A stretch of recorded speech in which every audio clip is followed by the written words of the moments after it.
எல்லாருக்கும் வணக்கம். அடுத்த வாரம் ஜூன் 29லேருந்து ஜூலை 3க்குள்ள மார்க்கெட் டைரக்ஷன் எப்படி இருக்குன்னு பார்க்க போறோம்.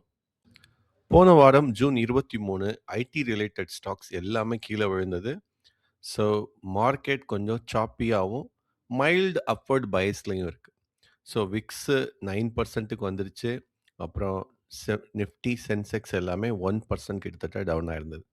ஜூன் 25 போல ஓரளவுக்கு வந்து ரெக்கவர் ஆகி, முக்கியமா ஏவியேஷன், ஆட்டோ செக்டார்ஸ் நல்ல சப்போர்ட்ல ஓரளவுக்கு ரெக்கவர் ஆயிருக்கு.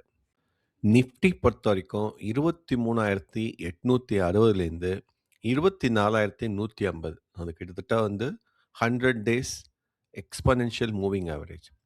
இந்த லெவல்லே ஒரு ஜோனலா ஃபிளிப் ஆயி ரெசிஸ்டன்ஸ்லேருந்து சப்போர்ட்டுக்கு வந்திருக்கு.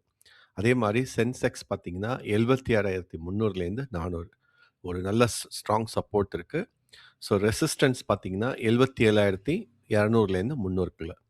ஸோ கொஞ்சம் நல்ல ரிவைவ் ஆகி பையிங் நெறைய வந்ததுன்னா, சப்போர்ட் கொஞ்சம் எக்ஸ்டெண்ட் ஆகி 2மே நல்லா மேல போறதுக்கு அடுத்த வாரம் வாய்ப்பு இருக்கு. குளோபல் மார்க்கெட் பொறுத்தவரைக்கும், போன வாரம் எல்லாமே பாசிட்டிவா முடிஞ்சது.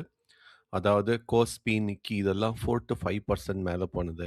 ஸோ இதெல்லாம் வந்து ஒரு சப்போர்ட்டிவ் டெயில்விண்டா இருந்தாலும், ஒரு முக்கியமான விஷயம் யுஎஸ் மார்க்கெட் ஃப்ரைடே அன்னைக்கு அந்த அளவுக்கு பாசிட்டிவா இல்ல. கிட்டத்தட்ட சரிஞ்சிருச்சு. ஸோ யுஎஸ் மார்க்கெட் பொறுத்தவரைக்கும் என்ன பிரச்சனைன்னா, இந்த சிப் ஸ்டாக்ஸ்லாம் ரொம்ப வீக் ஆயிடுச்சு. என்ன முக்கியமான ரீசன்னா, இந்த ஓப்பன் ஏஐ ஐபிஓ வரது டிலே பண்ணியிருக்காங்க. என்ன ரீசன் அப்படின்னு பார்த்தீங்கன்னா, ஸ்பேஸ் எக்ஸ் லிஸ்ட் ஆனாலும், அதுக்கப்புறம் ரொம்ப புவர் பெர்ஃபார்மன்ஸ் குடுத்துட்டுருக்கு அப்படிங்கிறதால, ஓப்பன் ஏஐ வந்து கொஞ்சம் டிலே பண்ண போறோம் அப்படின்னு சொல்லியிருக்காங்க. ஸோ இதெல்லாம் கொஞ்சம் மிக்ஸ்டா இருந்தாலும், நம்ம மார்க்கெட் பொறுத்தவரைக்கும், இது எல்லாத்தையும் நம்பி மட்டும் இல்ல. ஏன்னா, சிப் மேக்கிங், ஏஐ சம்மந்தமான ஸ்டாக்ஸ் மட்டும் வேணா கொஞ்சம் ஸ்லோ ஆனாலும், ஓவராலா மார்க்கெட்டோட டைரக்ஷன் இந்தியாவுக்கு கொஞ்சம் பாசிட்டிவா தான் இருக்கு. ஸோ நம்ம நிஃப்டி, கிஃப்ட் நிஃப்டி இன்னும் ஒரு நாள்ல எப்படி இருக்குன்னு பார்க்கணும். இந்தியா பொறுத்தவரைக்கும் முக்கியமான விஷயமே டிரைவிங் ஃபேக்டரே ஆயில் தான்.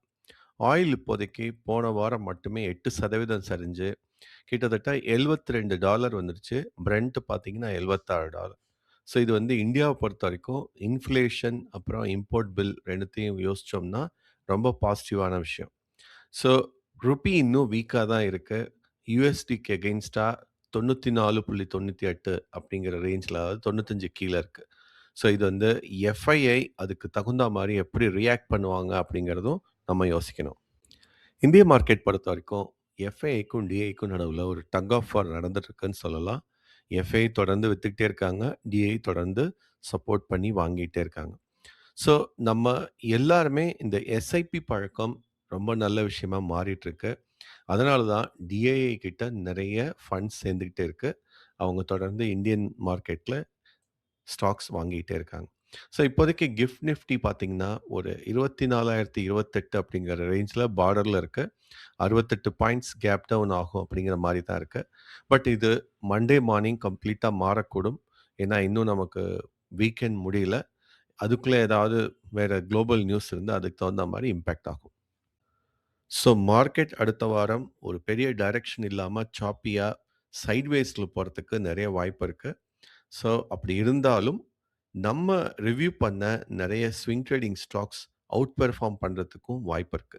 ஸோ தொடர்ந்து எல்லா வீடியோக்களும் பாருங்க. உங்க வியூ படி எந்த ஸ்டாக்லாம் நல்லா அடுத்த வாரம் மேல போகும் அப்படின்னு நினைக்கிறீங்க அப்படிங்கிறத கமெண்ட் செக்ஷன்ல சொல்லுங்க. நன்றி.